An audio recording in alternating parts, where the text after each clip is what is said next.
For those of you who don't know me, my name is Brian Hayes, sailmaker. I work for North Sails. Been there for 39 years, plus or minus a day. And so I've been sailing flying Scot since the early 1990s. My second time to Eustis will be this weekend. I was here last year and I didn't want to miss this regatta again. The group here does such a nice job with the hospitality and the racing and everything else. It's just a really, really great spot to come to. So we appreciate them putting this on for all of us. So a couple of notes that are critically important for you guys to know. And this is first, if you're taking notes down, now's the time. I don't hear well. It's hereditary. I have pretty major hearing loss. You see I have hearing aids, and when it's windy, it gets worse. So if you have a question, a comment that you want me to hear, speak up, please. It'll be very challenging for me to hear you guys. Secondly, as you can see, I like to put an agenda together for every time I do a clinic and kind of give a focus of what we're trying to get done here. With that said, you guys drive it. You guys are going to kind of drive what you want to get done and what you want to learn more about or fine-tune or whatever you guys kind of need. So this is a basic general idea of the timing of what we're trying to keep together today. Just about 15-20 minutes in here kind of going over stuff.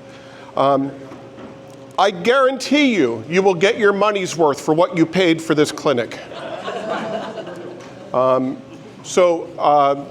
couple things. As you can see, the first thing I want to do is I've got my boat set up, kind of sort of set up in various stages. I want to go through a couple of just quick tuning notes, a couple of gear changing things on the boat. I probably will put the sails up so you guys can get a visual. You know, when you're out sailing, you push off the dock and sometimes it gets hectic, and it's kind of nice to be in a static location and see what can happen with sail controls and stuff. So we'll try to go through that this morning. If that doesn't interest you, obviously you're not obligated to be there, but you know, we'll kind of do that this morning.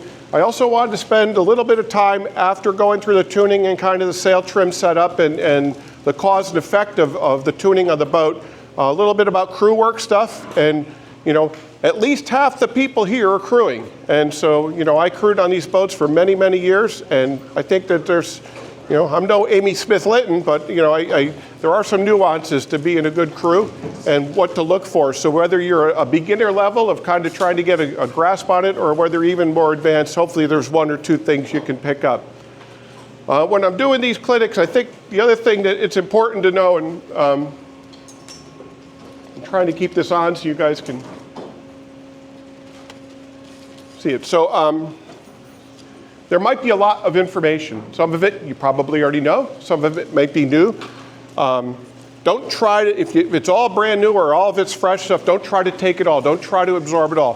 1, 2, 3 things. Grab onto that and try to make that better this weekend, whether it's how you trim the jib or what you're looking for with mainsail trim or weight placement. 1, 2, 3 things at the most. If I end up sharing with you 15, 20 things the next 6 hours, you're not going to be able to do all 15, 20 things. So some of them, like I said, you already know how to do, just reminders and stuff like that. This is where I need audience participation. As you can see here, I've got 5 or 6 black dots. I need input from you guys, what you might want to pick up today. What's something that you think might be missing or you might want to get a little bit better at? Kevin? How do you know when you're on rails or when you're like, the boat's at max speed? What do you feel? So the question is, what are you looking for in terms of feel, or how do you know that the boat is sailing to its optimum ability, right? What are the triggers for that? So let's see, how do we phrase that here?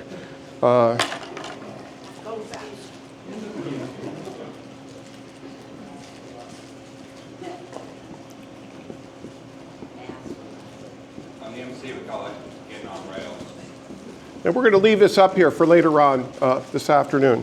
We'll kind of see if we hit some of these bullet points. The other thing, too, before we get to the next one, and Eric's going to be out with me. As you can see, I'm mic'd up, so limit your swearing. But Eric's going to, Eric's Bussel's been doing a great job educationally for the class and for his group out there in the Midwest.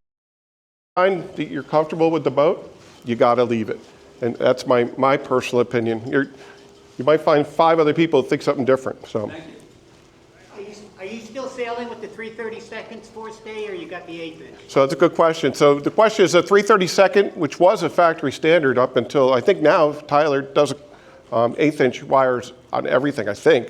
But we put the 1/8 inch wire on decades ago. It's, back when we sailed Panama City in the midwinters and stuff, every midwinters, back when we had 3/32 wire and we were sailing heavy and 3 up and sea breeze and stuff, always a head stay would break every regatta. So he went to an 1/8 inch, and I don't know if it was Harry or Tyler, but it's a game changer insofar as keeping the boat more saleable. It seemed like every year we broke a head stay, somebody broke a head stay. So, yep, hang on one second. When you change to 1/8, do you have to change everything all the way back to the toggle? Or just Well, the question is, you have to change everything when you go to the 1/8 inch wire. The 1/8 inch wire is just going to not stretch less. It's going to hold the positioning better. It's like, so you have to retune to get to the number, but the tension numbers are all still going to be the same. And we'll talk a lot about the tension number when we're sitting on the boat and what my thoughts are on it. You guys know, if you're out sailing and there's 2 people on the rail and you trim the main and you're going upwind, what happens to the lower shroud? It's flopping around. So now this static on the trailer 3 shroud tension is kind of out the window a little bit, because now you really only have tension on forestay and the weather shroud. So it's really controlling how much, where the C of E is, the center of effort is, and how much the mast is kind of bending. So we'll touch on that other thing. Any more, Kevin? Can you go over like your starting tactics and what you do to start? Sure. I'm the worst starter in the history of the Flying Scot class. Yeah, that's what I was saying. You're So weather mark. my starting strategy is to let everybody go and then try to catch them. But actually, Dave and Joel, they were doing drone at the Fall 48, and Dave and I'm not sure who was doing the drones with those guys. You did some videos, right, Eric, with Dave and. I talked about him. Someone else took the video. It was the guy, CJ Joe. Did a great job. But I know that Dave and Eric sat down. They were talking about starting, and I kept starting at the pin. And the reason I kept starting at the pin, because there's nobody there. And we'll touch on that this afternoon in that closing thing when we can really interact with question and answer and talk a little bit more about strategy with that. But one more question. Yep. So it's shifty and puffy. How do you depower power? What tools are you using or what? So changing gears, right? Changing gears. So we're speed. Where do we have depowering tools? And we'll add to this one a sidebar changing gears. And I'm going to try to give you some visuals on land. Like I said, when you're sailing and we talk about pull the vang on, ease the vang off, cutting in, this, that, and the other thing, you're sailing. It's hard to see what's going on. So I have 2 or 3 things that I look for to make sure that I'm in the right depowering mode. So just so you know, when I'm sailing the boat, I got the main sheet and the vang both draped over my knee. And once I get on the rail, there's enough breeze, I'm going to have to be on the vang and the main sheet all the time. Some guys are just way better sailors and they don't have to do that, but we'll talk about the cause and effect of what happens with the vang and why we go through those things. So that kind of goes in changing gears. Anything else? On the forestay issue, it's a cube function of the thickness, so 30 seconds doesn't sound like a lot, but it's actually twice as stiff as the 3/32, the 1/8 inch. So The forestay should fall off. yeah, so we're back on the engineers have dove right into the variance of 1/32 of an inch on wire.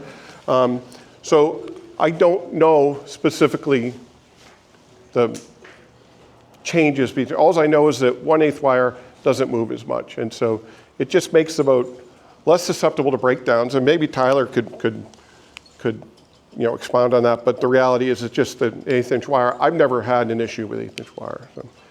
Any other sailing stuff, Ray? You give me a minute before you send them out. Okay, where do you want me to put that on the bullet points?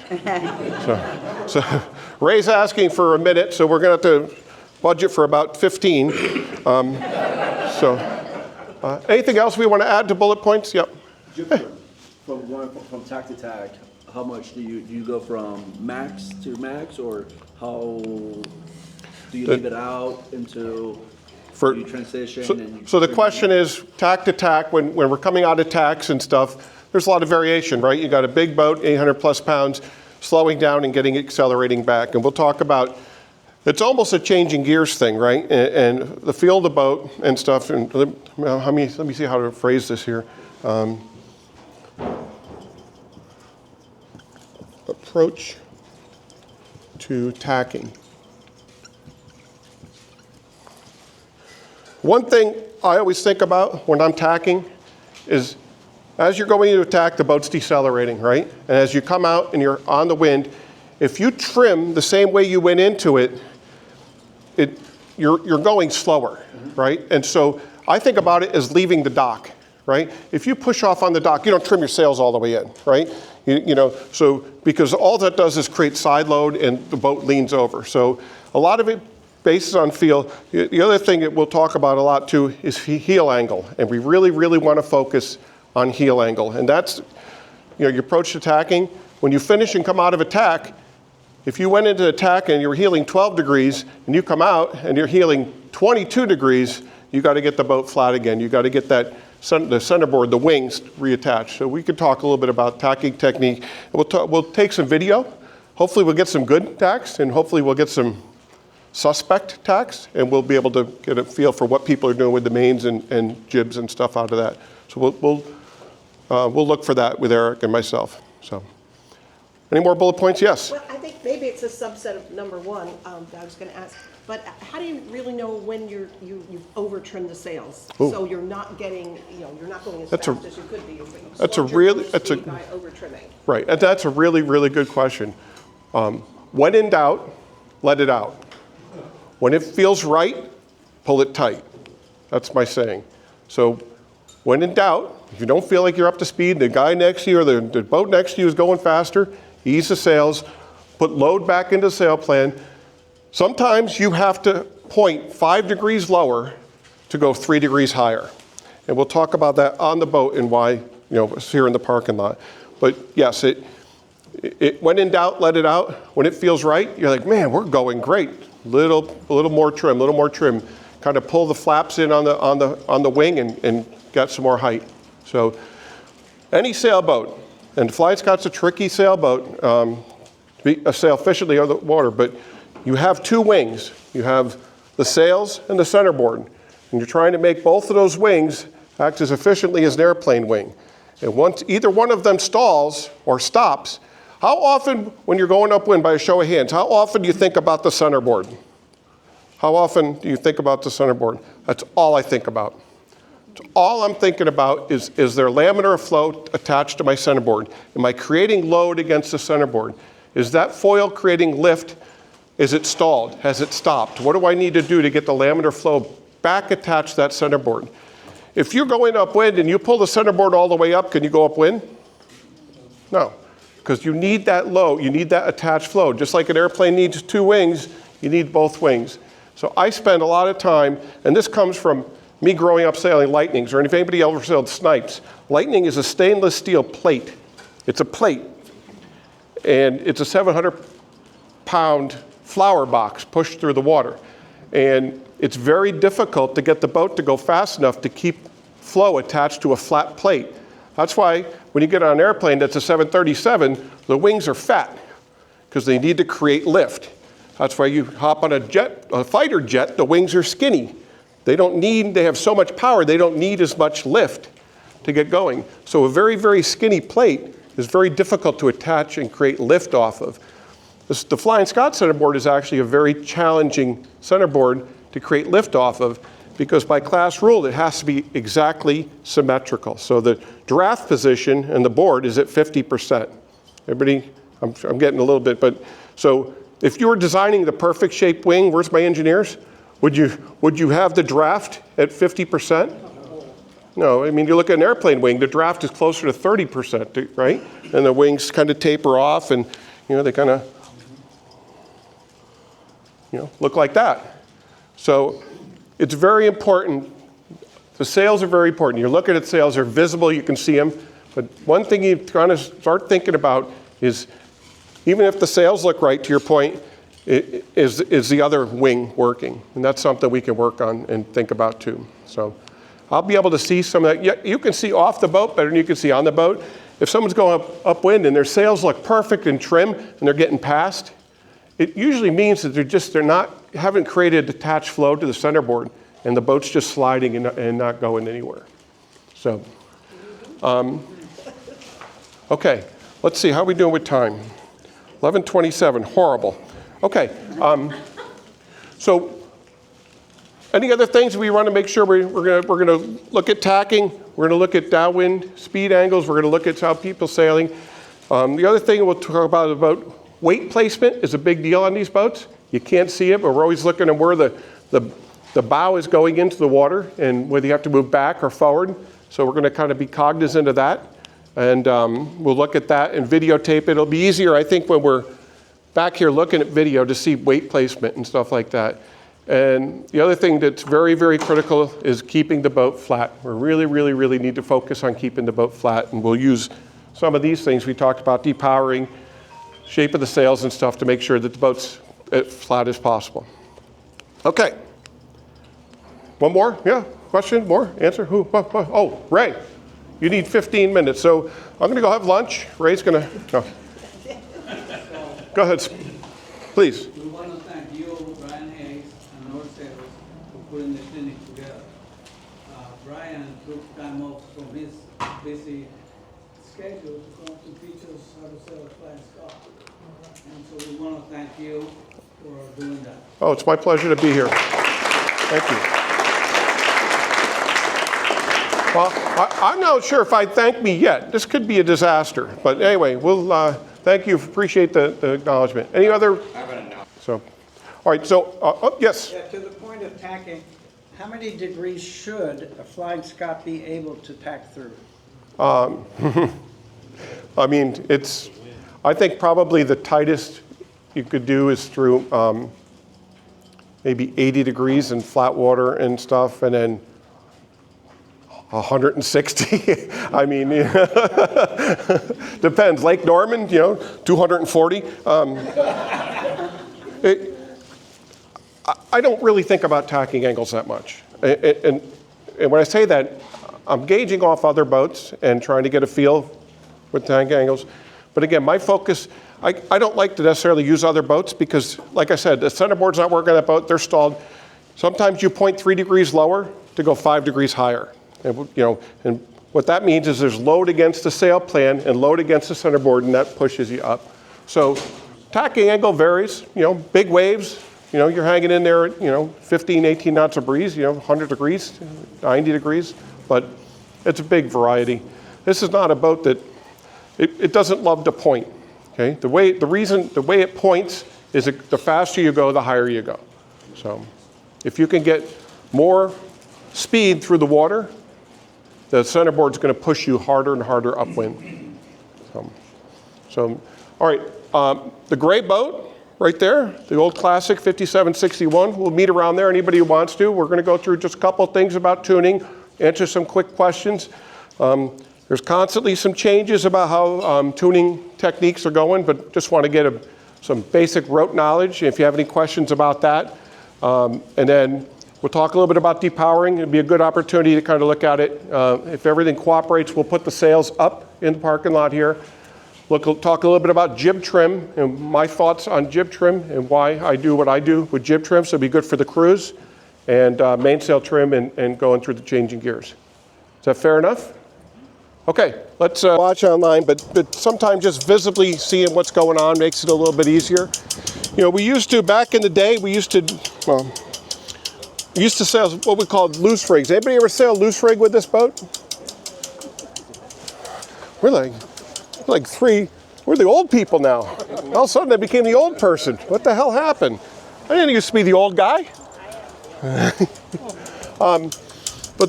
We used to sail these boats with 2.5 to 3 inches of slop, which meant the headstay slopped around all the time. The jib was much flatter. You had to sag the headstay to create power, and we used to hoist a tape measure to the top of the mast and measure from the top of the mast back to the transom. And it's still a way you can do it, but we kind of got away from that, and this is very similar to what we would do on a Lightning or a Star even and stuff like that. But basically what we're doing with setting the mast up is the mast is going to be in a location in the boat. And what we're trying to do is get the C of E, the center of effort, in the right spot in relationship to the centerboard, okay? So you have, everybody, the C of E is what we call the center of effort, okay? So when you pull the sails all the way up and you trim them in, there's load. And if you did a load map, there's this little X that's moving around and there's one center part where the maximum load is. And if you ease the jib, then that load moves back because now there's less load in front of this one big sail plan unit. If you ease the main, what happens to that C of E? It moves forward. So this is a constantly moving thing, but when we're sitting here tuning, we want to get a static number that you're going to be in the right ballpark to be able to be competitive at all times. So the easiest way to get the right, what we call rake, is what I've been doing is taking the jib halyard and bring it right down to the deck here and just have it kiss the deck, just like that, and then lock it in. Okay, so you just kiss in the deck here, okay? Then you swing the jib halyard, make sure it's clear, down the forestay, and from the bottom of that, you can make a little mark on your headstay. You can use a Sharpie or even tape. So you're just going to put a little mark right there. From that mark all the way down to where the hole is, we do for 16 inches. Okay. Now here's the variables, right? We want to have the right headstay tension. Anywhere from 80 to 120 pounds is a good target. So if you're at 16 inches and you find that you're at like 30 pounds or 40 pounds, that's going to be too soft. And so I think the easiest way to do it is just go underneath and take a couple turns so you're at 15 7/8 inches. Here's the thing, we're not trying to put this thing into space. You know, we're just trying to get it close. And if we move this 1/8 of an inch, the C of E is going to be in the right ballpark. The problem is if this is 14 inches or 15 inches or 14 or 15, even 15.5 inches, then you're talking about the whole thing is getting out of balance with the C of R, which is the center of resistance. And what's the center of resistance? Where's that? People think, well, it's a centerboard, right? That's the other wing. That's what's resisting us from going to leeward. We pull the centerboard up and the boat slides, right? But the center of resistance is not just the centerboard, it's everything in the water. So it's the hull, it's the rudder. So the center of resistance isn't necessarily right in the middle of the centerboard. So if you have the center of effort, all the load in the sail plan, and the center of resistance, all the load underneath the water, and you're going upwind, and those 2 points are right above each other, if you let go of the rudder, the boat will go dead straight. Should go dead straight. Once you start changing, putting the center effort back, or then the boat will head up, and vice versa. So, like I think someone was asking, like if you wanted to point higher, if you trim the main harder, the reason that makes the boat point up is because when you trim it harder, it puts more load against the leach of the main and it rotates it up. If you think about the boat, it's basically a teeter-totter, okay? So the more load we put back here, trim the main harder, it's going to push the back end back and the front end up. If we trim the jib harder and ease the main, it'll pull the bow down and, you know, the transom will go down. But so basically you're trying to get that balance, okay? So generally speaking, I think I'm at like 90 pounds on my headstay, 90 to 95, and 16 inches. Some of the older boats, it's a challenge because there's a lot, you're moving holes, right? Half a hole, bottom hole, top hole, you know, I go bottom, middle. So you do need to make sure it's the same side to side at the hounds. The only tuning, quote unquote, we can do, the mast step is where it is. It's installed in the factory. The next thing, and we're talking about tuning, is getting the tunable spots in line, okay? And the only other tunable spot is the hounds. And so the shrouds here have to be identical to make sure that the hounds are in the middle of the boat. That makes sense? So sometimes it's a little bit of convoluting to get to those points, but the tension here, for snug rig, almost everybody's sailing snug rig of some generic sail maker of their choice, but I think almost everybody's between 80 and 120 pounds. If you're a lighter team, you can sail the head stay a little tighter, 120, 110 pounds, 115 if you're a lighter team. If you're a heavier team, I like to sail a little bit lighter on the head stay. And the reason for that is, for me, I think that when it gets lighter, in less wind, I'm pushing a lot more boat through the water because I'm bigger. And if the head stays a little softer, the jib will sag a little bit more. So, and that adds more power to the jib. So, but the basic tuning is, again, the 16-inch and get it between 80 and 110 pounds, and you'll be in the ballpark. Okay? Questions about that? Is everybody close to that? Tyler, are you close to that? All right, Tyler, where do you keep it at? So I think that the rake is more important than the tension. Not that both shouldn't be considered. A lot of it depends on your crew weight. I've had regattas before where we sailed really well, raked way forward at 28, on the forestay method, like 15 3/4 an inch, maybe even a little less. It was 28 feet 7 at the top of the mast. And so I stayed with that number for a long time.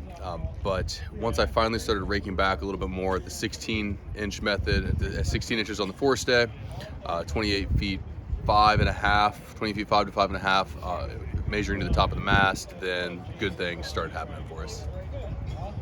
I think you got to be close on the tension too. I think if you get really, really soft and you're a light team, it will make a difference in how the jib sets up.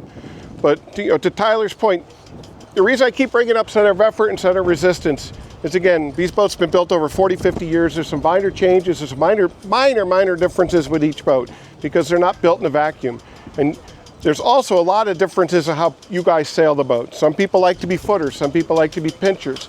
So you've got to, what works for Tyler or works for Jeff or works for me or whatever, you got to, it's more important to know the cause and effect than it is to say, I'm just going to go to a number, okay? So you should know, if you lengthen this head stay, the load on the sail plan is going to move aft.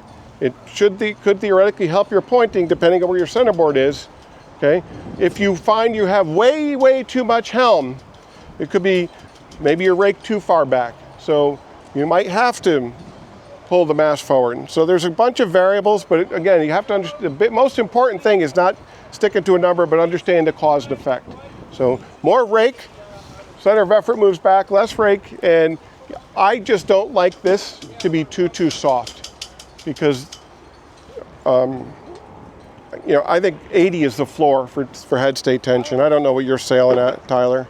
Do you even check your head stay tension? Yeah, I check it. Like the number 12, whatever that correlates to. Which Okay. actually, I think is about 85, 90. 90. So, again, the other variable too is that if you're lighter, I don't mind you being a little tighter because when the breeze pops up, it'll be easier to keep the head stay straight and keep the jib flat. If you're a little bit, more physically can hike better or a little heavier, like some of us, sometimes a little snugger is better. So, a looser, but sorry. Bruce, we can't hear you with all traffic, sorry. You might want to say something different about that. Check your head stay tensions when you're in conditions that you know you're going to be sailing. Because that tension will change for those of us up north on a cold morning at 9 o'clock when there's no sun heating up the aluminum in the mast. You'll get a different tension, so you want to be careful about what you I think there definitely could be some variety. I think to Tyler's point is that, like I said, I haven't changed this head stay length since the dawn of time. And I think the tensions can change, cold mornings, warm morning, but the center, where the rig is going to be in the right place for the centerboard.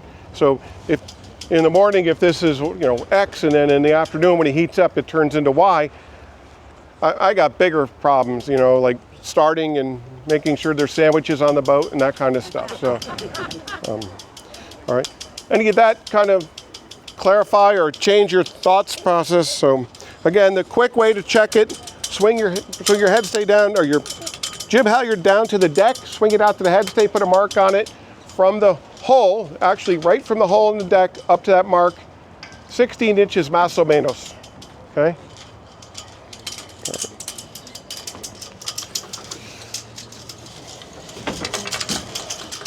Questions, comments? Move on to the centerboard. How's that? Move on to the centerboard adjustment. The centerboard? Yeah. So, so when I'm sailing this boat, when I'm going upwind, I let the centerboard down to where it just gets to the bottom, and that's where I leave it all the time. Now, some people will pull the centerboard up in breeze or even roll it back on the rollers in breeze. Since 1990, whatever, 91, since I've been sailing the boat, it's too many variables. I know what the boat for me, but if you pull the centerboard up, it's going to change the center of resistance, and if you kick it back, it's going to change center of resistance. I think some people pull the board back a little bit and kind of alleviate the helm a little bit.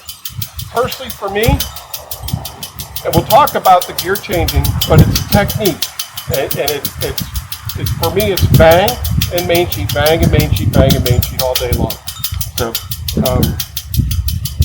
So let's see. So again, the big things to take away, try to get this rig in the right place. Okay? Talk about depowering. Jeff Litton, a couple of years ago, was like an epiphany moment for me. I was always sailing big, and I would never get on the bang. Like, when I say never get on the bang, it had to be windy for me to get on the bang.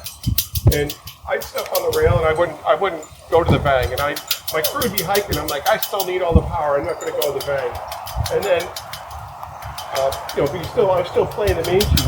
And Jeff said, basically, once he gets up on the rail, every time he's easing and trimming the main sheet, he doesn't want to see the end of the boom move up at all.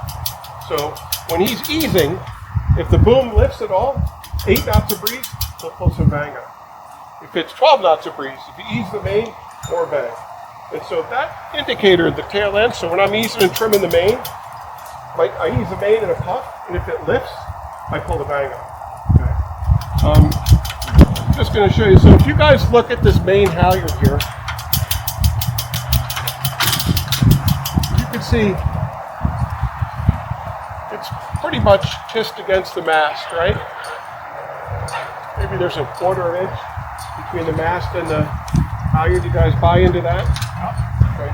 When we talk about depowering the boat, when we start pulling the bang on,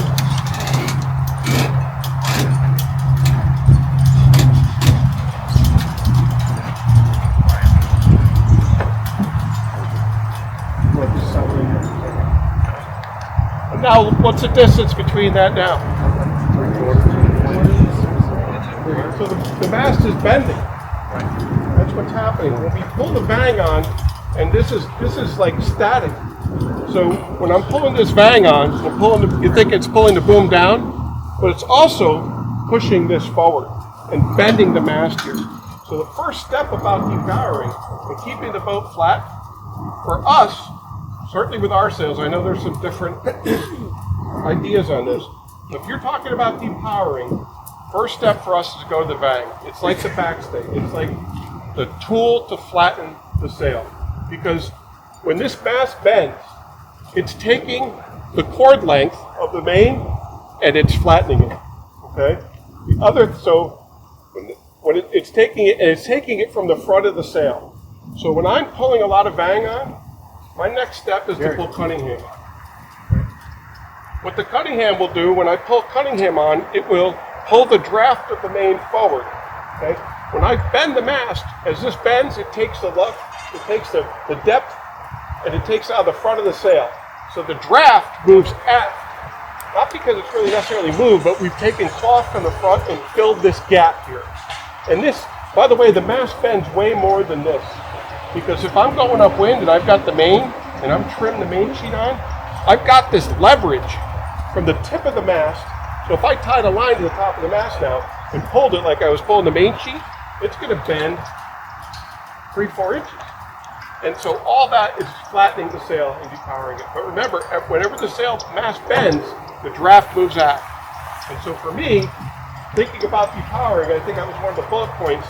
I've got to pull the Cunningham on because I need to get that wing shaped back and get the draft back forward. The other thing is when you pull the Cunningham on aggressively, especially now with sails with radial heads, when you pull it on, the top of the sail opens up. And hopefully we'll be able to see that here when we pull the main up. But understand the cause and effect of what's happening here.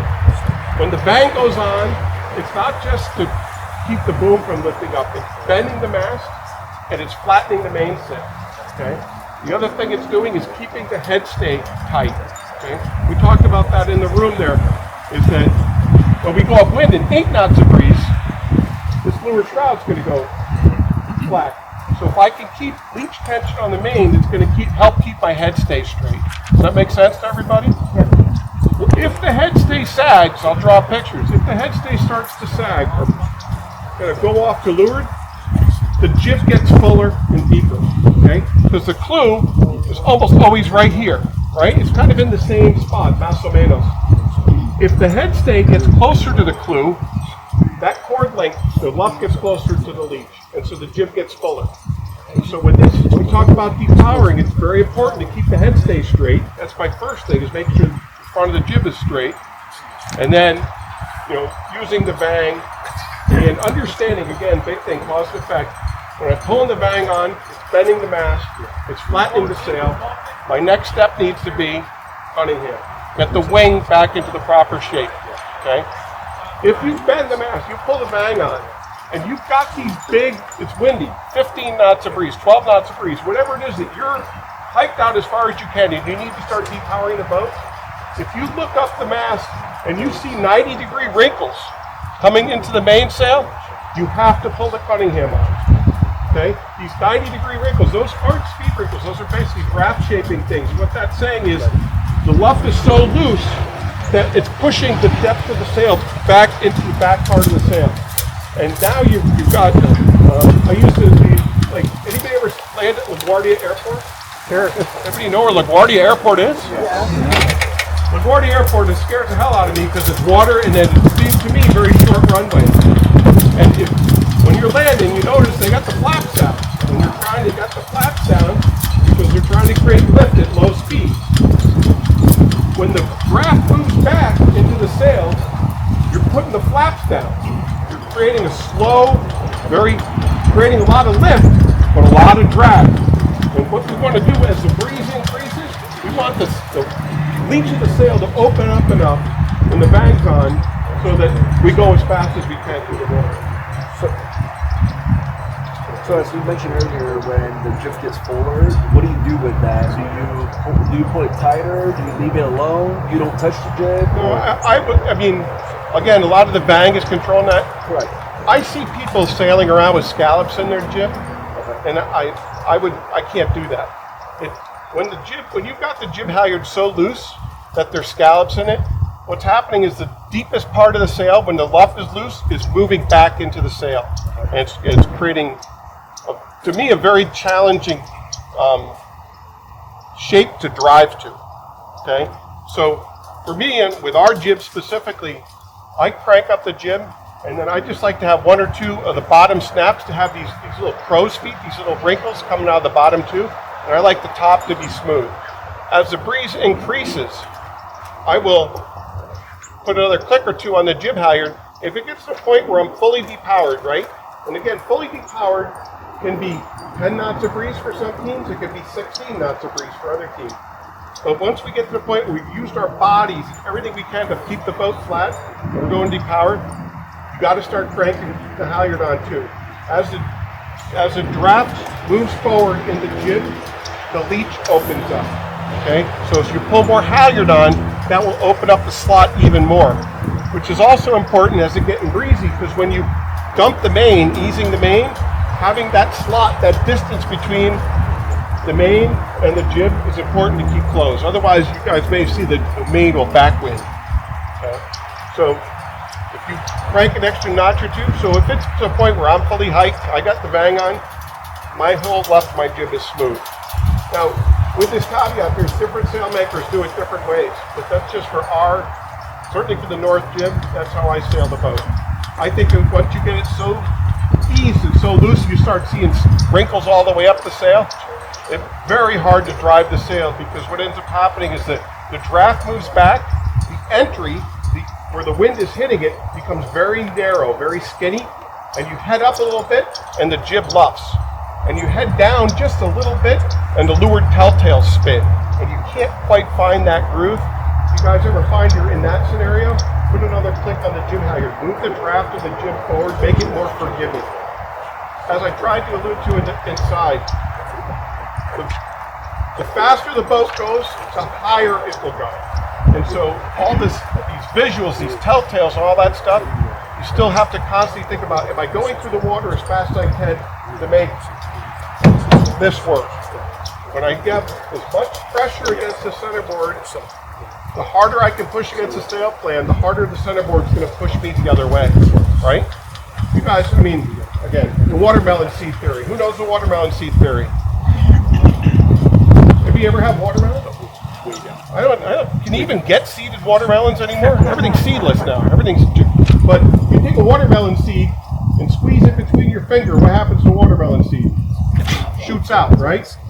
The same thing with this. The harder and more pressure I can keep against this sail plan, the harder the pressure on the centerboard is going to try to push me the other way. And the harder and the more pressure I can keep against it and keep the boat flat, it's going to shoot me that way. And so we're always trying to maximize the amount of pressure we can keep against the sail plan and keep the boat flat, maximize the pressure against the centerboard, and shoot forward. So if it feels slow, let it go.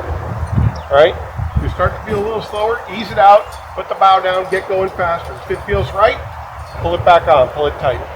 And that squeeze between the sail plan and the centerboard.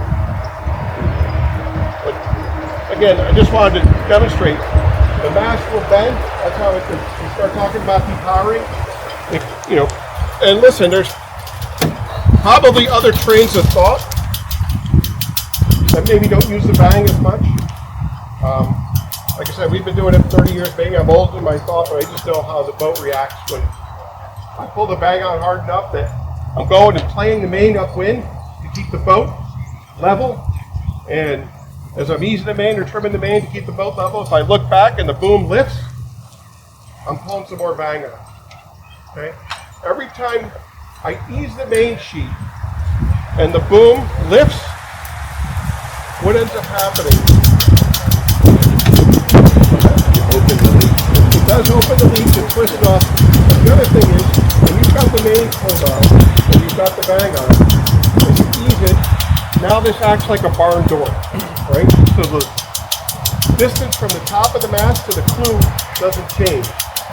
When I ease it and the boom lifts, that distance becomes less, but the other thing that happens is this, the mast goes forward, because the hounds go forward.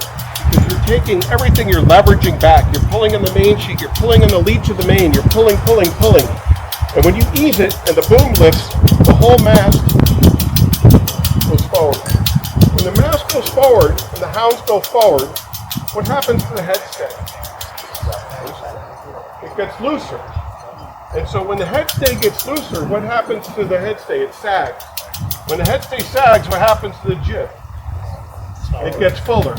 When the jib gets fuller, even though you ease the main, now the jib has gotten fuller.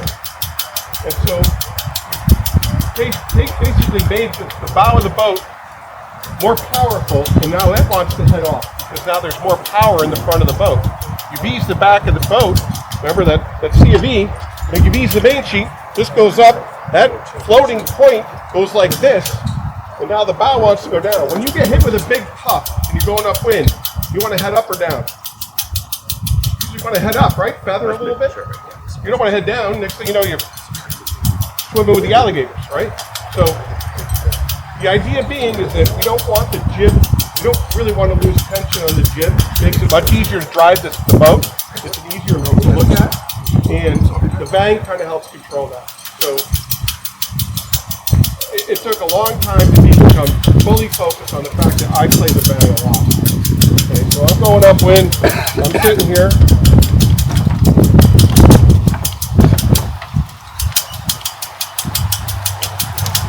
And they're both my knee.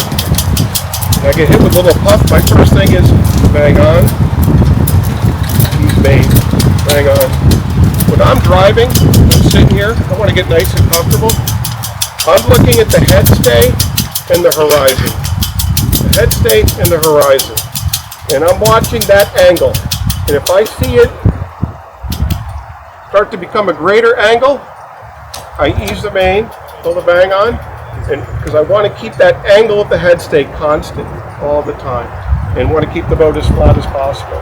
So for me, visually, you guys, if you watch some of the old America's Cup stuff, and there's guys, they're driving, and you see their heads are tilted, and they're like this. They're looking at the instruments and the head stay, and their whole focus driving these big boats is keep the head stay angle always the same.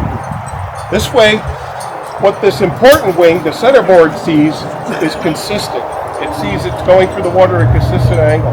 If you get hit with a puff and the boat heels 10 more degrees, what happens to the centerboard? It changes its approach through the water. It also, as the boat heels over more, the centerboard's not as deep in the water, right? That chord length becomes less, and we slide. So you see all the top guys, David and Tyler and Jeff and Zeke, all these really good guys, their boats, like a puff hits, the boat doesn't ever seem to heel over, right? How many people are, who's the crews here? Okay. When you guys are sailing, you're going upwind, how often do you say puff in 5, 4? Did you guys communicate like that? Critically important for the crew to be providing that information. What if you're wrong? Who cares? Keep talking, provide the information. The worst thing on my boat is when it goes quiet. So there's only 2 scenarios on my boat when it goes. If it goes quiet, then I'm not getting any information, and we're usually probably screwed up, and we're in a bad spot. Or it gets quiet, and we're really about to get incredibly lucky, and nobody wants to talk about it. Right? Like, oh man, we're like 20th in this race, and all of a sudden you get a good shift. They're like, nobody say anything. This is good. Don't say anything. Don't jinx it. So, but crew communication is very critical. This providing the skipper. If you're doing it right, you're very busy back here. Your whole job as a skipper is to keep the boat flat, powered through the water, and the sail plane. Yeah. Speaking of the heel angle and keeping the boat flat, does the boat sail a little better with a small heel or a small angle, a heel? And if so, how much?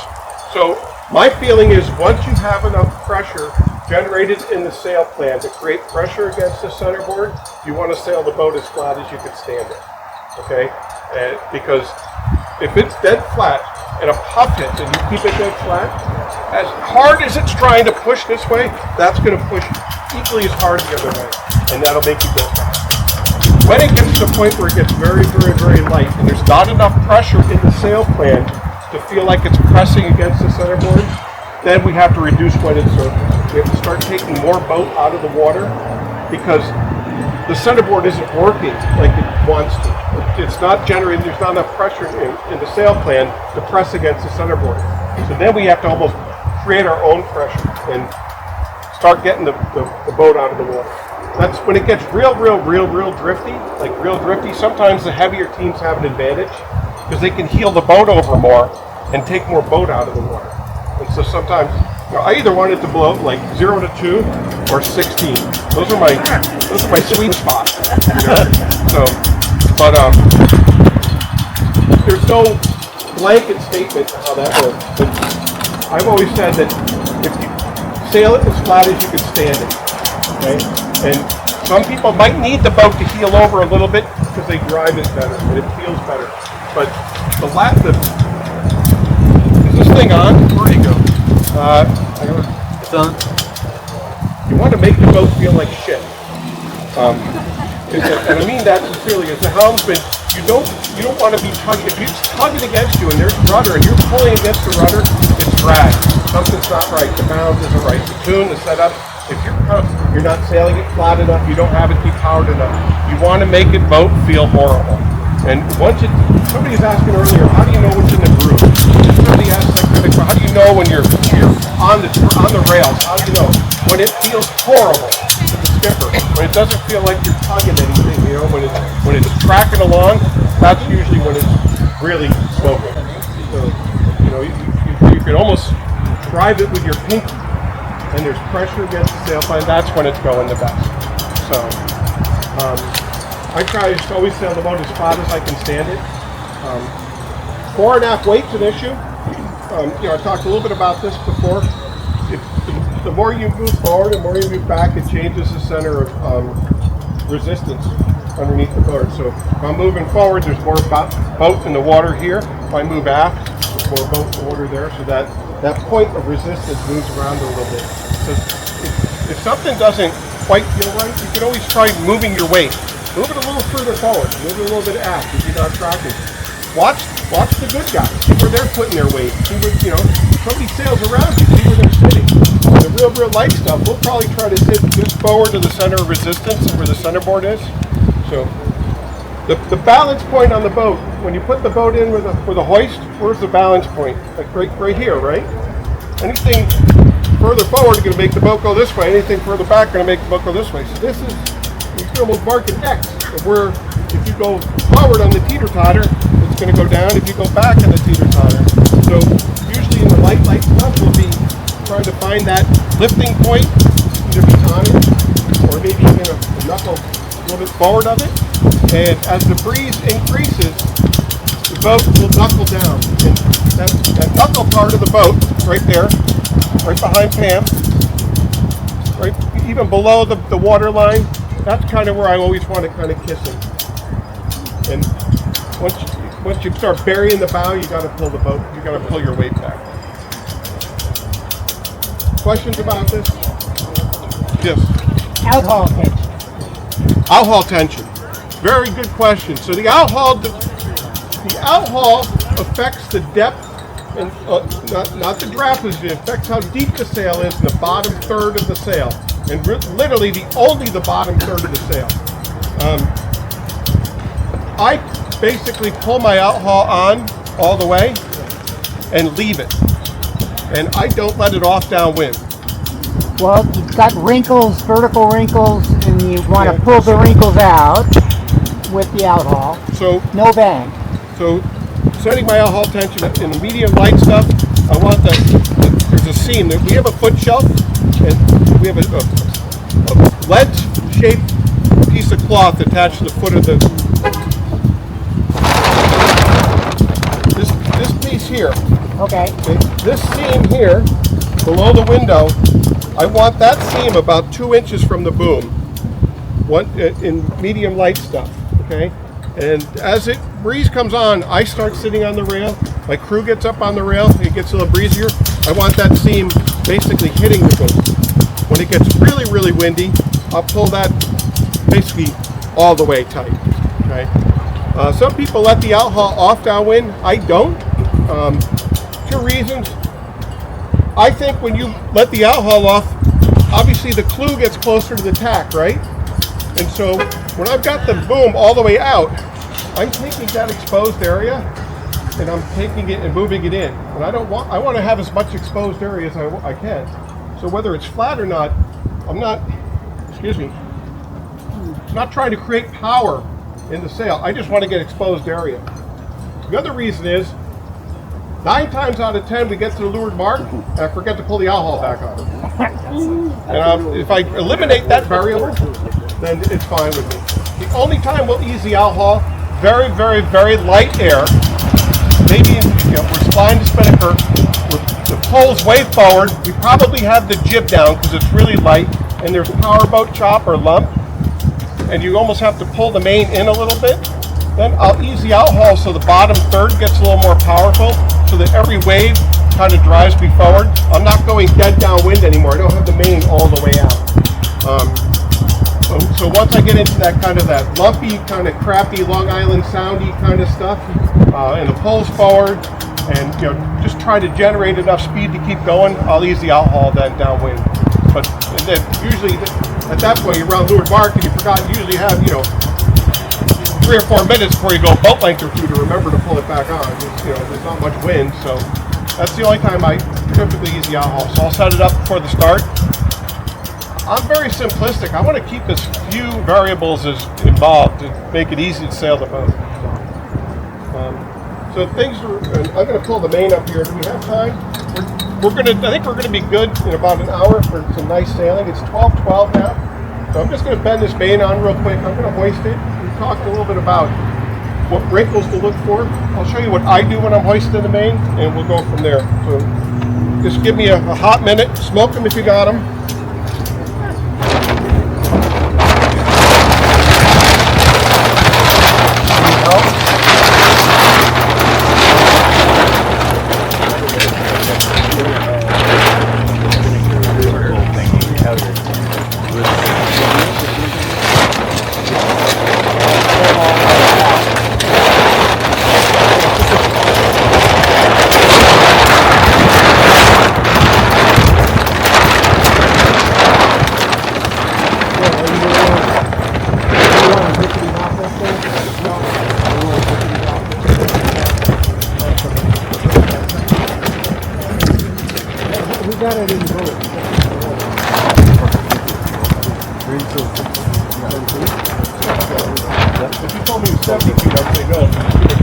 Oh, no. Well, it's 70 feet. I want to make this as easy as possible.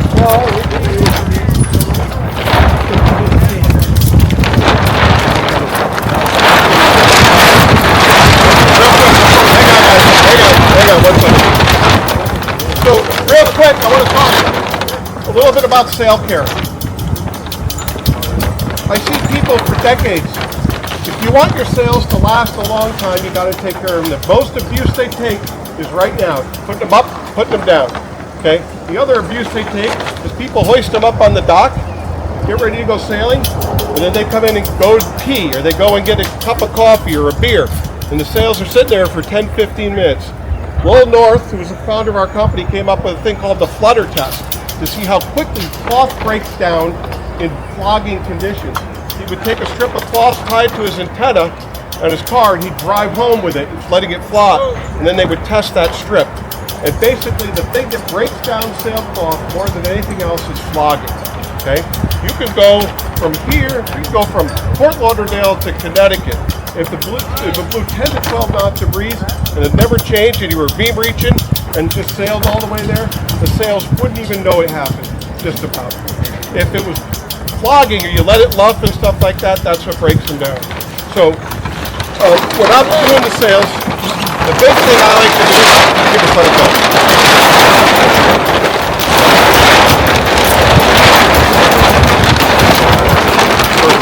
I'll take that right.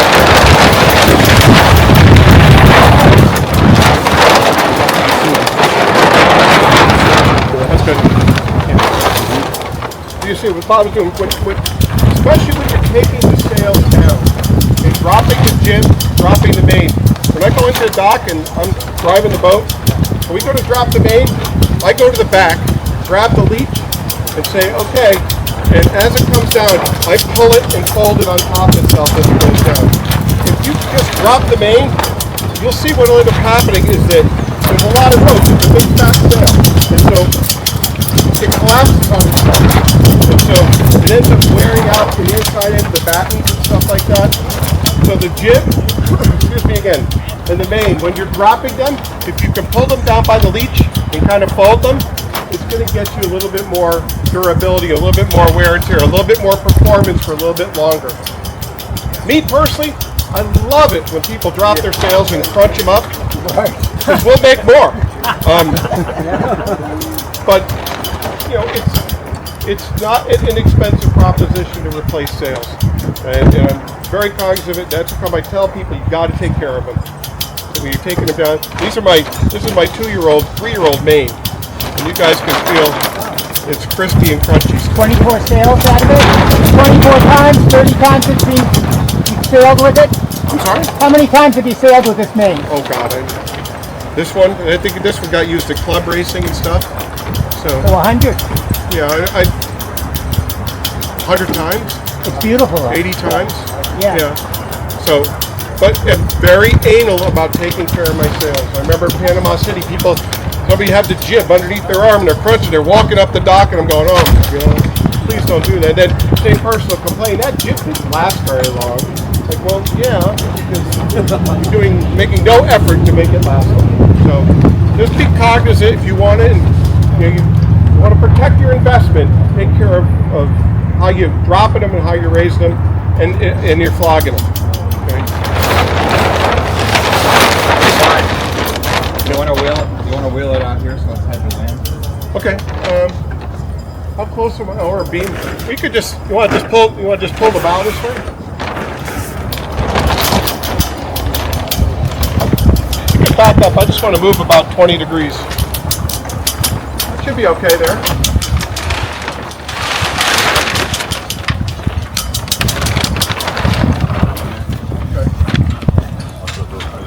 I mentioned before, I don't think people pull their veins up. What ends up happening is as the sails get older, the sail can still be in good shape, and there's a rope inside the luff. And over time, the rope shrinks. It gets wet, it begins to shrink. Just like any rope, it begins to shrink. And so what happens is people are hoisting up the main, and they get to a point where they hit resistance. And it gets harder and they hit resistance and they stop hoisting the main up, even though they haven't gotten it all the way to the top. So there's two things to do. One, hang on.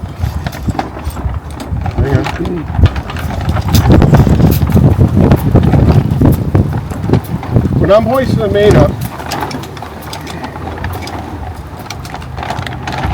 I actually get it 2/3 of the way up, I take the gooseneck out and I let it float.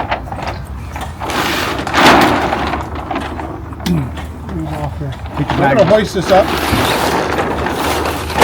As everybody to this side of the boat, can you just sign a liability waiver in case the boat goes this way? Sean will catch it.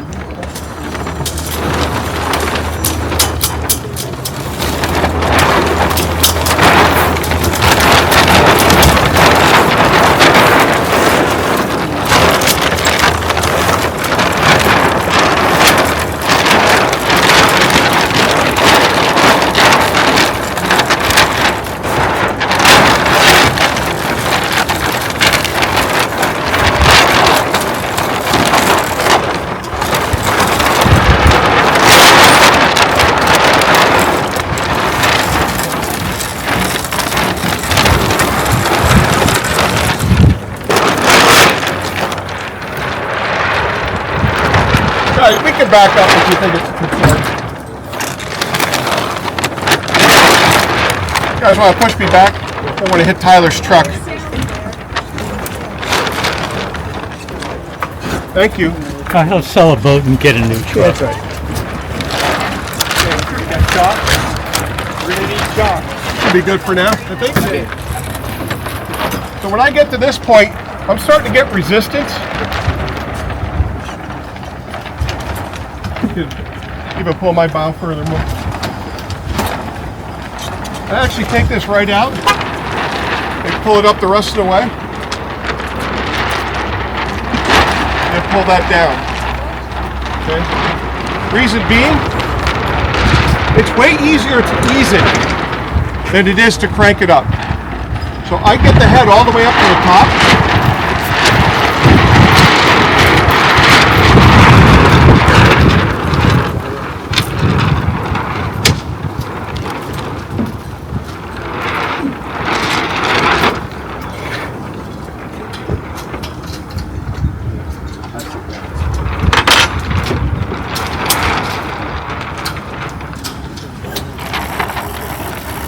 Take that shackle and just attach it to the gudgeon.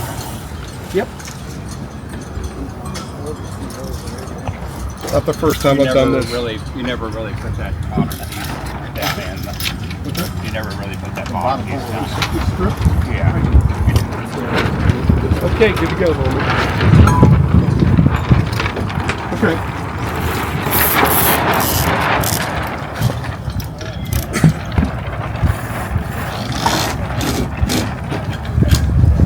See these diagonal wrinkles? That's what we call overbend wrinkles. Okay? What's happening is, because the boom is pushing the mast in here, the mast is bending at this fulcrum point. Does that make sense? Wherever the teeter-totter is, that's where it's pushing again. And so, the reason we see those overbend wrinkles here is that because the distance from the clue to the mast got further, okay? Because the mast bent. It went forward in the middle. It's bending in the middle. When I ease the bang,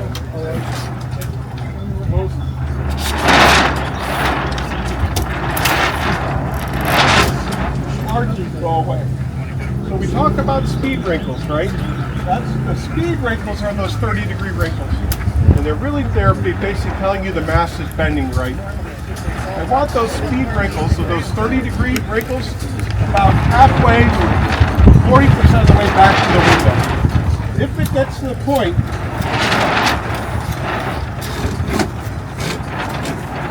where you're getting way back here, the mast is probably bending a little bit too much. But if I start seeing that, what I do know is happening is that the draft, and you can see by the 6-1, see how that batten's bending a lot? That means the draft is moved way back.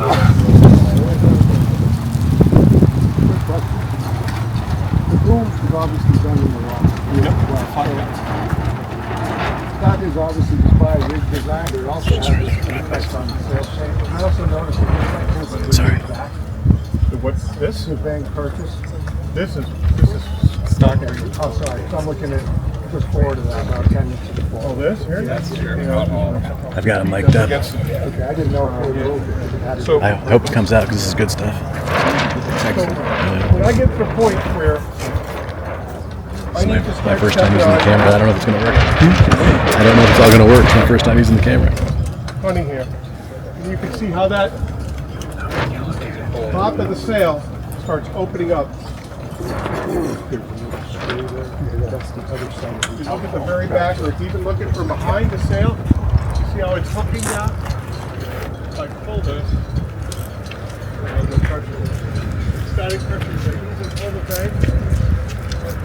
Again, the draft moves forward and the top typically opens up. Talk about these houses, it's a combination.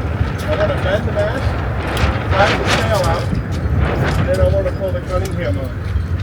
Breeze lightens up, the bang comes off, the mast gets a little straighter, sail gets deeper and more powerful, and I can pop the Cunningham off. That's what I mean, almost everybody these days probably has a very similar piece of things in the center. Who else does not have center console for the controls? What's that? I said I don't. Yeah, Cunningham, I have 3 here. I'm going to have 3 on my new boat. I like to be able to have the Cunningham because if I'm bending the mast, I have to make changes. Every time you make one change, it's cause and effect. Something else is going to happen. The mast is going to bend, the draft's going to move back. I need to put the draft back in the right spot. If I'm pulling the bang on hard enough and I'm trying to bend the mast, it means it's getting windier. If it's getting windier and the boat's heeling over more, I want to pull the draft forward so the top opens up. It's cause and effect. Okay?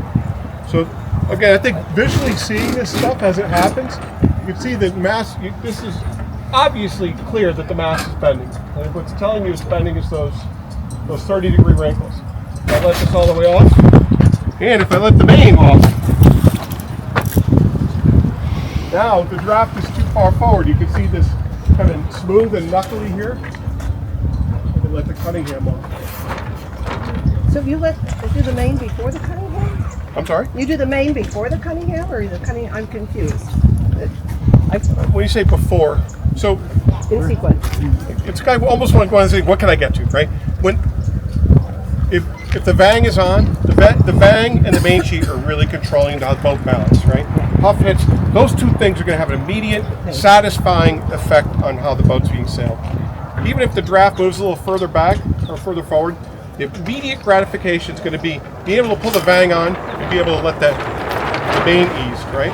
So hopefully if we get a little bit more breeze, you can see if I ease the light spot here, but if I ease the main, you can see it goes up. Now it's going up.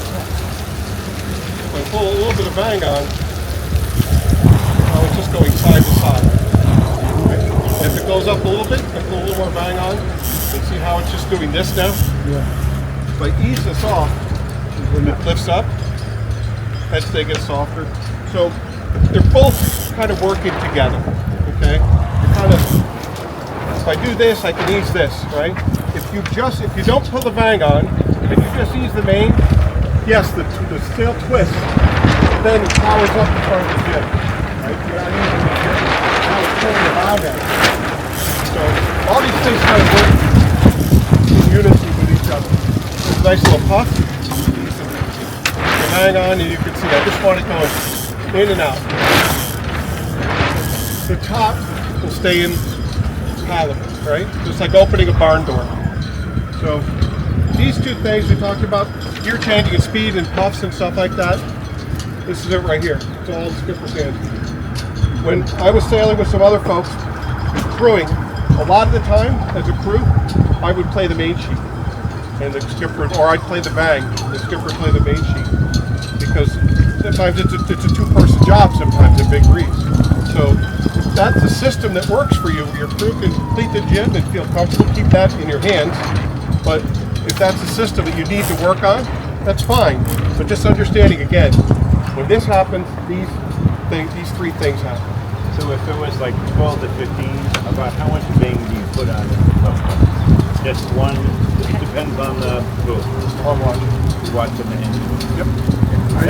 So Zeke borrowed this boat for the Newport North Americans. And my vang, I had a knot. And I called it my scared knot. And basically I would pull the vang on and it would hit the knot, so I couldn't pull the vang anymore because I got scared that this would break. And Zeke retied my scared knot much tighter. He said you couldn't pull enough vang on.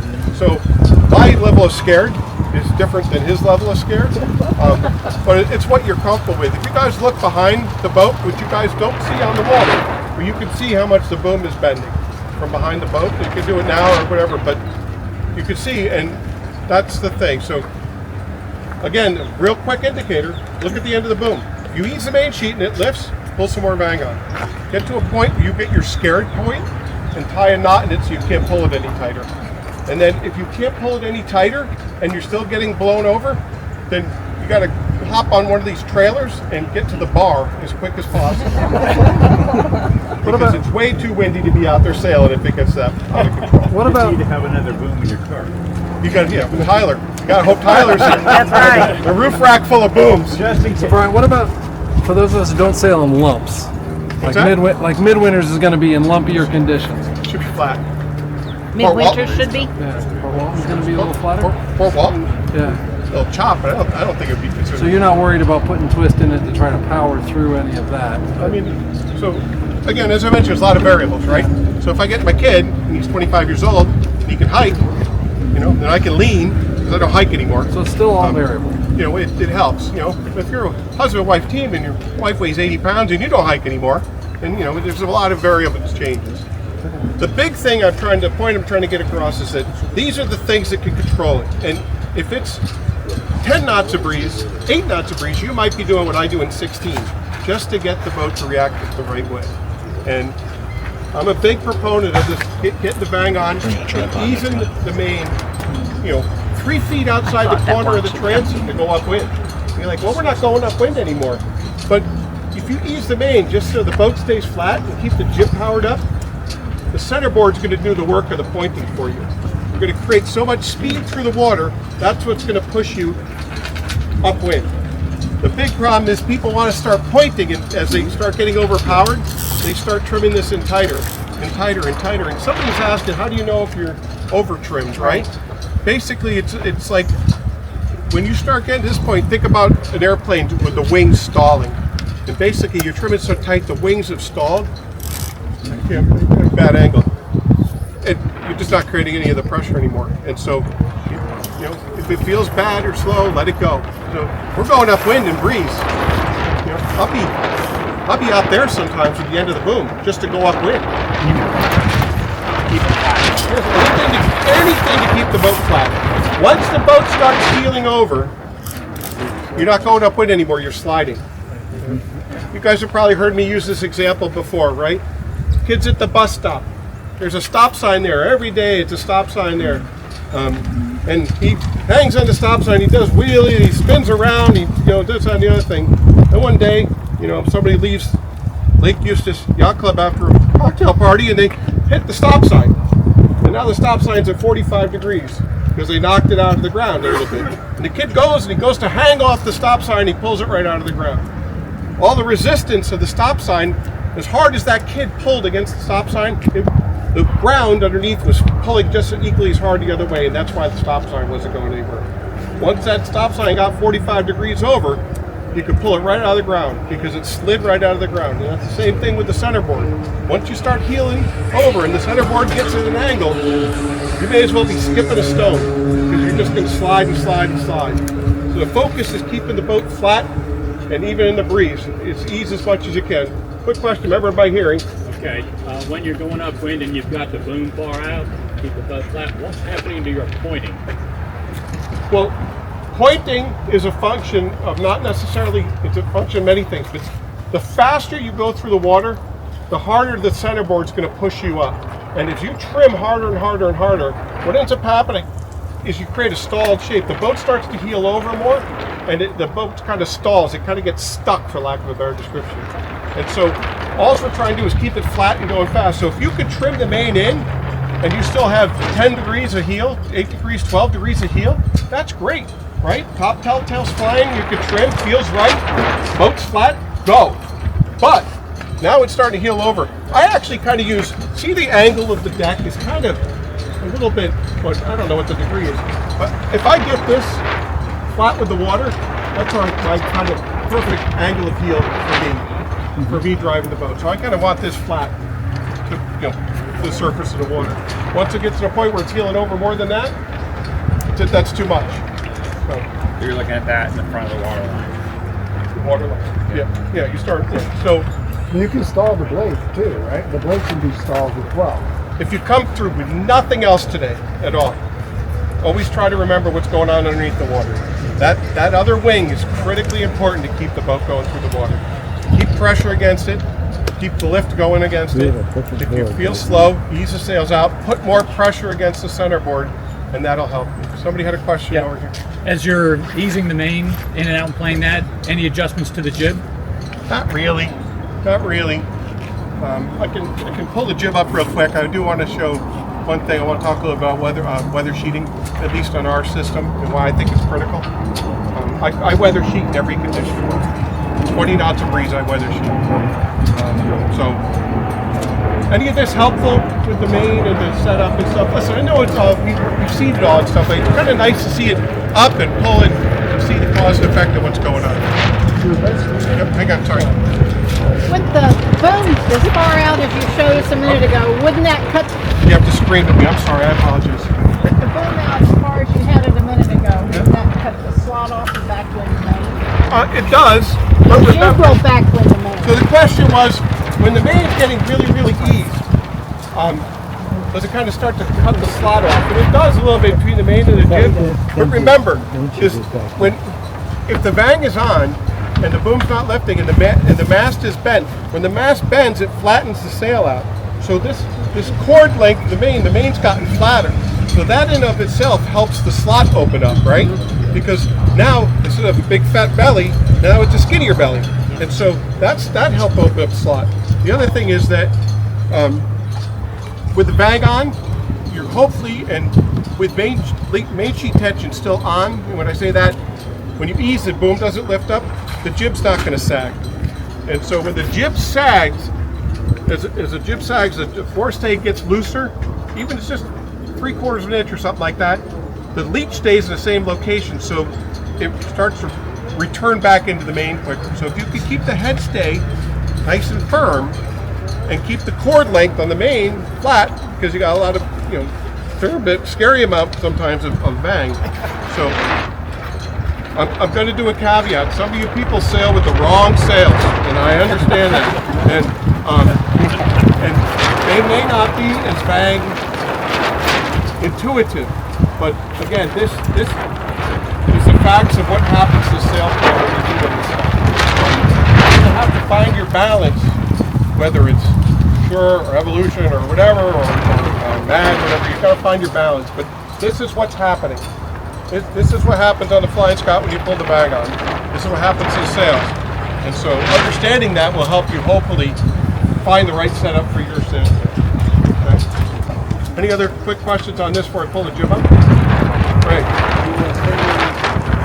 He's such a soft-spoken lad.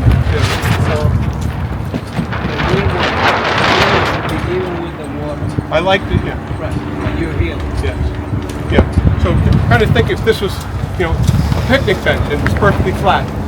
That's kind of indicated. Once I start to feel my butt rise up, I know the boat's heeling too much. I got to do something to press the weather rail back down. Ease the main, or bang on.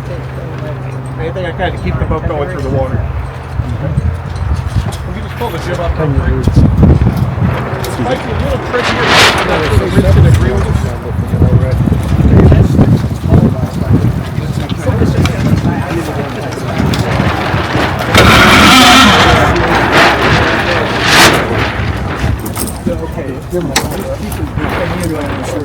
Brian, if you get a chance, you talk about coming to the weather mark and easing the sails. How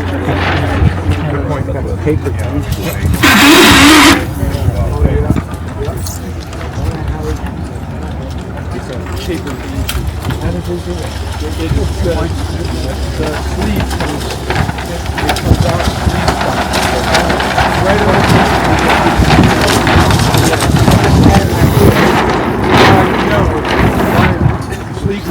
Bless you.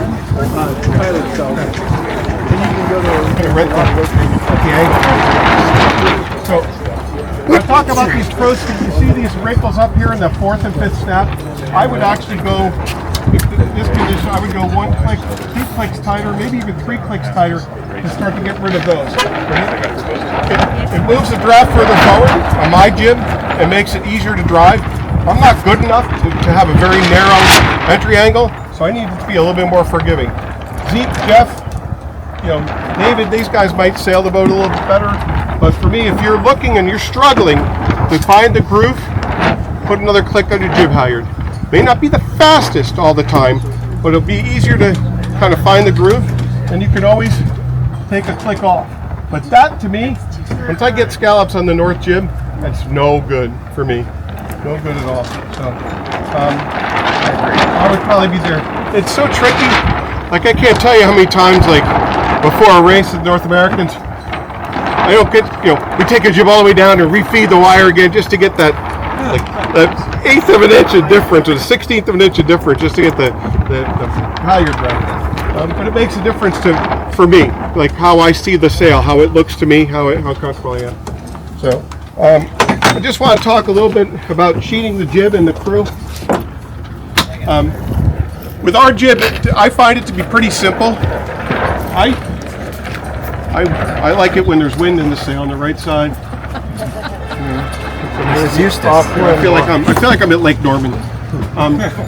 So it's gonna be hard until we get. But all I do is I trim the leeward sheet until the bottom. See how the bottom's starting to curl up, and then the weather sheet I pull until, and of course there's no wind in now, until that bottom drops out, and that's it.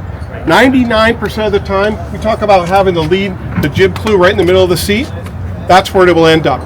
Okay, so you trim the jib on, tacking back. So trim the jib on to the foot curls, pull the weather sheet, the curl drops out, and that's it.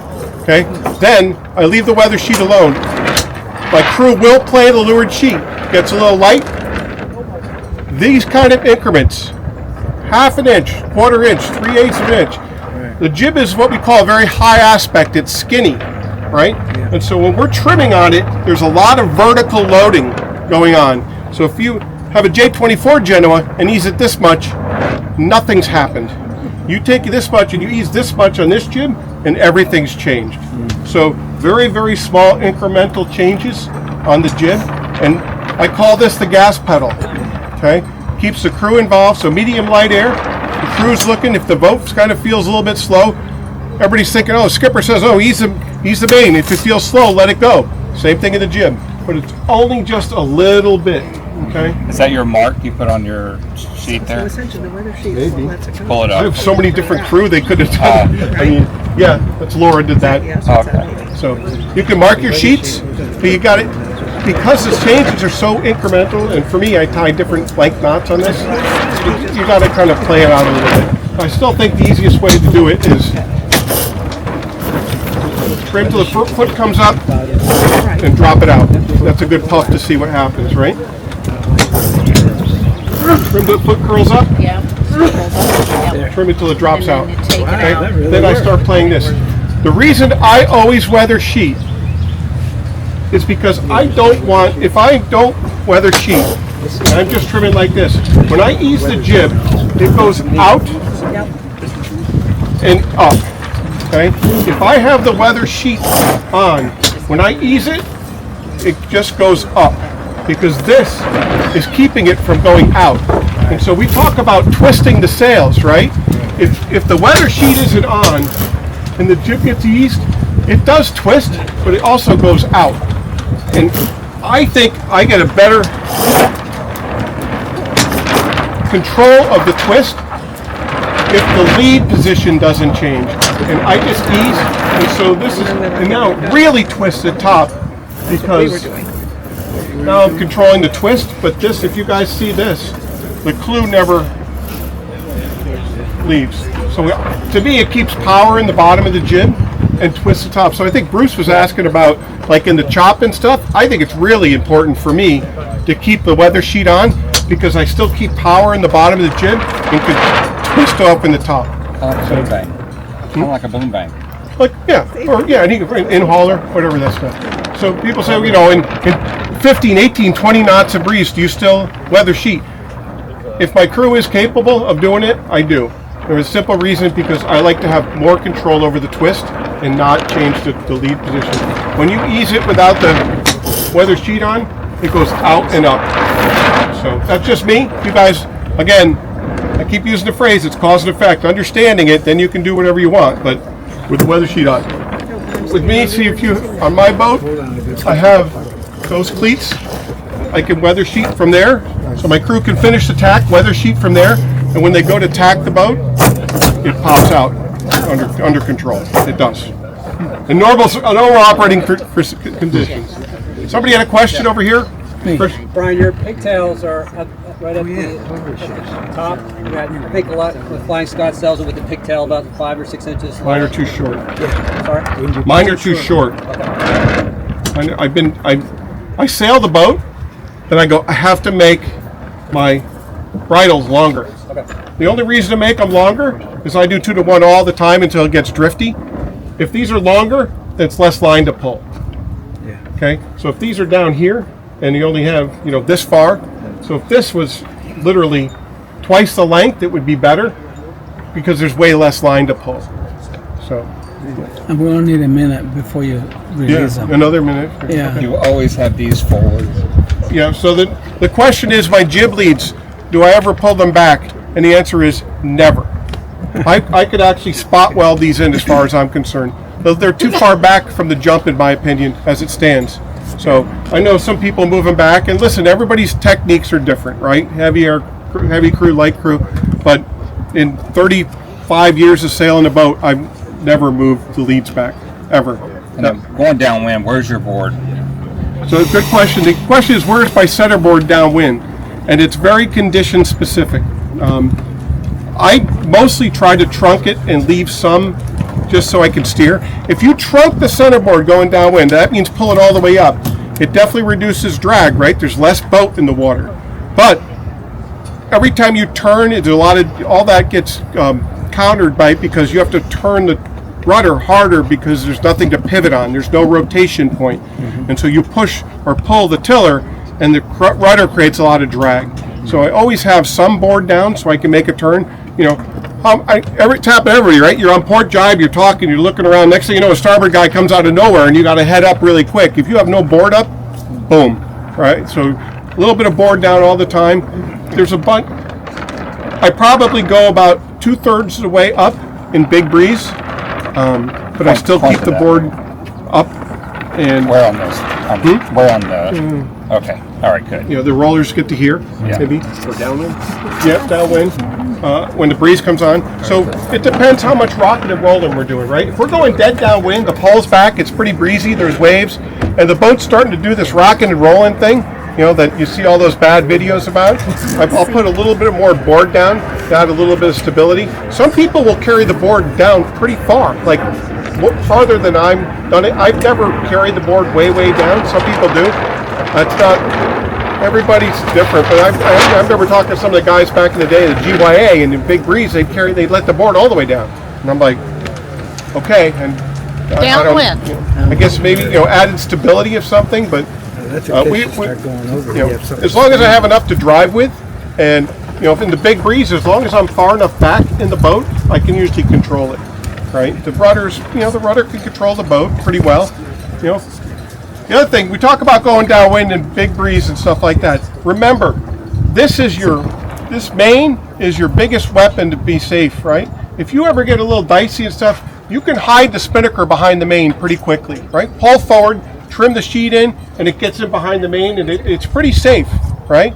So if things go dicey, you know, you can put the pole forward, trim the spinnaker in, and it sucks in behind the main, and it makes the boat pretty stable, right? It's when you get it way out, you pull the pole back, you know, Tyler and all those rock stars going downwind and like heroes and stuff like that, hiking the weather and stuff like that. But listen, you know, I'm not 30 years old anymore, right? I get a little nervous when that stuff happens. So, you know, just knowing your outs, right, and stuff. Always have, me as a skipper, I have the guy going downwind. I'm not trimming the main. I actually have the guy in my hand. And I have a wrap around my hand. In case things get really stupid, I can let 5 feet of the guy forward. My crew can trim the spinnaker in and bury it in behind the main and get it, you know, kind of safe. So you just got to be careful that the boat doesn't wipe, right? You got to make sure that the main's eased all the way. Somebody was asking the question, can you just go through the system of getting around the weather mark? And, you know, another Jeff Lintonism, right? You know, if somebody wins enough national championships, you start listening to them.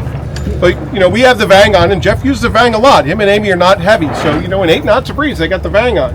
And we all know when you go around the weather mark, you can't have the Vang on, right? Not a bunch of bad things. A, the main won't go all the way out. B, if the Vang's on and you ease it out, now the load is this way on the mast and on the gooseneck, and so that's when bad things happen, breaks and stuff like that. The loads increase here because this cord length gets tighter between so Jeff has always said, basically, once you get on your final approach, you're on lay line, port tack lay line, starboard tack lay line, your final 10 boat lengths away, 12 boat lengths away, 5, you know, take your Vang off. Like, it's been set in stone. Like, it's not like over 10 boat lengths, somebody's going to go 4 knots faster than you and sail by you. Like, once you get your lane and your spot and you're comfortable, let the Vang off, right? Because the big thing is going around, you have the leaves. The big thing is to be able to turn the boat downwind, right? If the Vang's off, I see it all the time. People, they don't get the Vang off.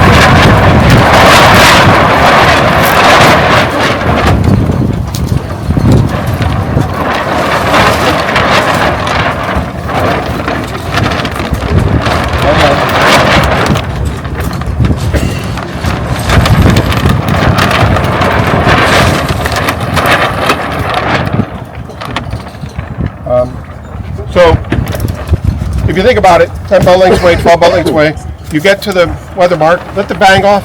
The nice thing about that, when you get to your turning part and you want to go downwind, you can turn and go dead downwind or go whatever, or jibe, or wherever you have to do. It creates more opportunity for action. Let me I'll stick this in before.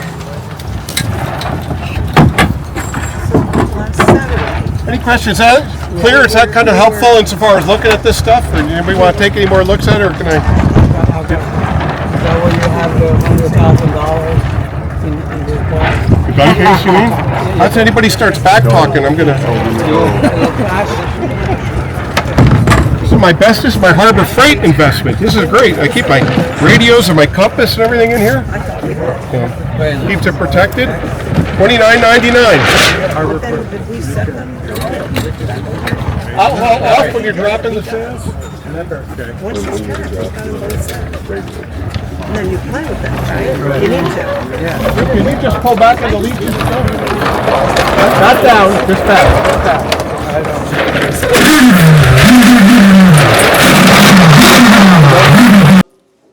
I have some, I did a few snapshot pictures, probably about 6 or 8 of different teams. And we'll take a look and see what we learned from that stuff. I haven't had really a lot of time to review it. So maybe Eric can get going and we'll see what we can pull up. I think what we're going to do is, what do we decide the first practice start? What starts first? Yeah, let's just do one or two of the first practice starts. A little bit confusing today. Race committee got creative, putting the boat on the other side of the pin. I guess that's maybe a southern hemisphere thing or something. So, yeah. But I think we got it all sorted out and everybody knew what to do. So that was good. You know, generally speaking, I think the starts are pretty good. You know, you push yourself out there and start sailing, and sometimes it takes a few repetitions to get the wheels in motion. As we got towards the second, third, and fourth starts, everybody's really pretty darn close to the line with very few exceptions. So it's kind of fun to watch. I think Eric's got some better video of, you know, the timing of the start. So, okay, so about a minute to go here for the start. This is the very first one, so people are still getting the thing. So how many people today, by a show of hands, did a line sight, knew where this line was? It's okay. You know, certainly on the lake and going into this weekend, you're going to want to, especially as the line gets longer with 25, 30, 35 boats on it, getting a good idea about a line sight is a good idea to do. So kind of between the race committee boat starting mark and the pin and something on shore, so you have a good gauge of whether you're going to be over early or not. These shorter lines, it's kind of easier to tell. But as the lines get longer, especially when you're in these lakes or someplace where it has stuff on the shoreline, getting a good line sight's a useful thing. I noticed a lot of boats hanging off to the starboard side of the line. A lot of thing. This is, I think, this may not be the first start, but maybe it is. It's practice start, okay. And you can see the pin there. So a lot of people hanging over to the right. There are almost 20 boats. There's 4 boats to the left of the middle of the line, and then everybody else was over to the right. So that's one thing I noticed. Did you guys think one side of the course was better than the other? Anybody? Did anybody go sailing today? Anybody? So, you know, it was shifty enough and patchy enough. It seemed early on the left paid pretty good, coming out of the left side. Certainly the first race. But I think there were opportunities. One of the things I noticed here, and so if you just hold it there 1 second. One of the cool things with drone video, you can see the wind, right? I mean, you guys can clearly see where the breeze is coming in. I think at one point you guys heard me on the radio at about 2 minutes saying, with about 2 minutes to go, somebody on your boat should be looking up the course and seeing where that next big puff of wind is going to be. You know, the old proverb, boat in more wind, go faster, right? So, you know, looking up this race course, you can kind of see here, as we're getting close to the start, maybe a little less wind over here, but definitely some big puffs coming down here and then down the right corner. So if it were me and I was 2 minutes before the start and saw that kind of setting up, I'd be looking there going, that dark water on the left looks pretty fresh and pretty good. Let me get to that. Let me get near that. Then once I'm in that pressure, then I make a decision about what tack I want to be on.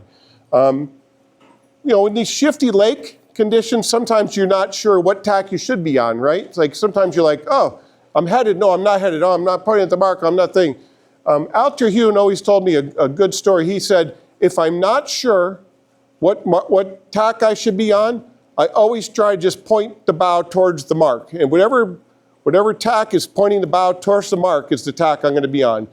And so if, you know, especially in these lakes, if you get confused and your bow is pointed 90 degrees away from the mark or 80 degrees away from the mark, and you're not sure, always just point your bow at the mark and start putting distance towards the mark. But you can, I think you guys can see clearly the light spots and the dark spots. And you could see them on the water, but you had to look for them. What I'll do a lot of times is stand up on the seat before the start with the tiller, and I'll look and see if I can, you know, get vertical, get a little higher and see if I can see the puffs coming. So we're going to roll through this. This is race 4 or this is a race? This is the last race. Last race. Start 4, race Okay, and then we followed boats through that. So, and you can see everybody's tied up pretty good. You pause it right there. So, yeah, obviously I can't see the numbers and stuff like that. But when you're getting in this position down here, you got to start making some decisions a lot quicker about, at this point, I don't want to say, the race has started already. Even if there's 20 seconds to go, your race has started. These 2 or 3, 4 boats back here. And a lot of times on my boat, because I'm not a good starter, my crew will be going, okay, 15 seconds, 10, I'll say, don't count anymore. We're already racing. Like the race began even though we got 15 seconds before the real race starts. So these boats back here, they're already racing even though we're 15, 20 seconds till the start. And you got to change your mindset of, I'm not starting anymore, I'm racing. And I got to figure out, I'm in bad air, I got to find a lane, I got to start navigating through this process. So some of these boats back here, even 30 seconds before that started developing, you got to kind of get a bigger picture, a bigger view of it. So, you know, that's one thing. You know, where's my out going to be? Where's my opportunity? And you can see, and we'll pause again. They have a fleet of Dyer 10s up in Connecticut, in Riverside, Connecticut. And they frostbite these things because they're nuts and they're crazy. And it's snowing and it's 18 degrees and they're out racing these 10-foot Dyer dinghies.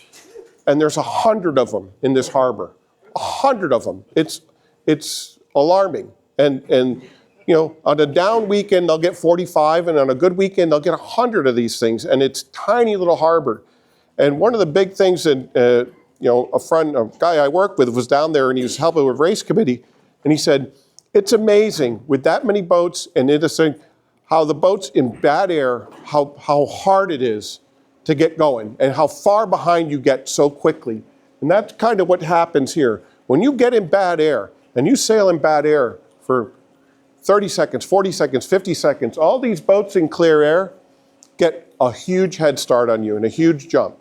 And so if I'm in this position back here with these 4 or 5 boats, which I often am, I'm automatically thinking I've got to get clear air. I've got to get, even if I'm going the wrong way, I've got to get clear air. Boat speed kills. So in these scenarios, if you find yourself in this backpack tomorrow during the weekend, always think, I need to get my air clear. I need to get my air clear. Once you get your air clear, you can start sailing your own race. But now your race is getting dictated by these guys in front of you. Okay? And you lose a lot of distance really, really quickly when you don't have any wind in your sails. So Dave and Eric, a couple weeks ago, who's seen the Fall 48 videos? Have you guys seen some of the Fall 48 videos? I noticed you stopped in the race I won.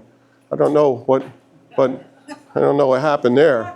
You're not getting it? Yeah, you guys don't want to do that one. But you know, one of the things that they talked about a lot, and it's a very similar type of condition to this, a bit puffy and breezy, and you could really see the wind down. But during the starts, and I think Dave and Eric were talking about it a lot, the boats in clear air, right? Even they weren't in the favored side of the line, they weren't, but they got away clean. And if you can get a clear air start, and there's 15 boats, and 7 boats don't have clear air, you're one of the 8 boats that does have clear air. I speak good English well, but you can manage your own race. And so every boat length ahead, you know, how many times you said, boy, I wish I had 4 more feet so I could cross that guy on port. And that's where that kind of stuff comes from. Find clear air this weekend. That's the goal. Find good lanes. Even if you think you're going the wrong way, sail your boat as fast as you can in clear air. Then once you have a clear chessboard in front of you, then start pointing towards the mark. So let's keep rolling here. And you can see this boat to leeward, whether they're winning a race or not, it's irrelevant right now. They're getting into this breezier patch, which we noticed earlier, and they can just go fast. They can put the bow down and just go as fast as they want. They can point, and they're really going to be, I don't even know who it is, but it's really in control of the race. So whoever that is, good start at the leeward end or the. Oh, it must have been me. You can't see the screen though. So good job here, back here. A couple of these boats tacking to clear their air. They knew that they were in a bad spot. That boat there just stepping across and getting clear air. Can you pause it here for 1 second? Can you go back 10 seconds? this is pretty good. Watch this blue-green boat, right? They're in a pretty good spot here. And as they go through the next 10, 15 seconds, they've got a nice roll on.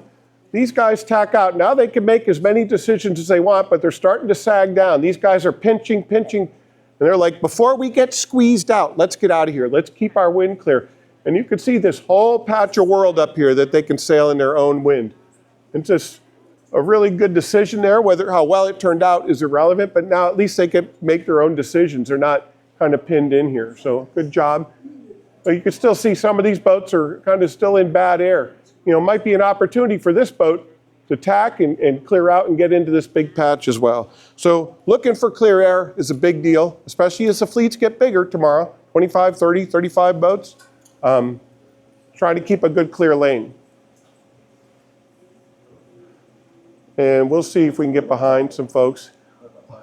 So this is Tyler, and I have some video from behind the boat. We'll be able to see the mainsails and the vang work and this kind of thing.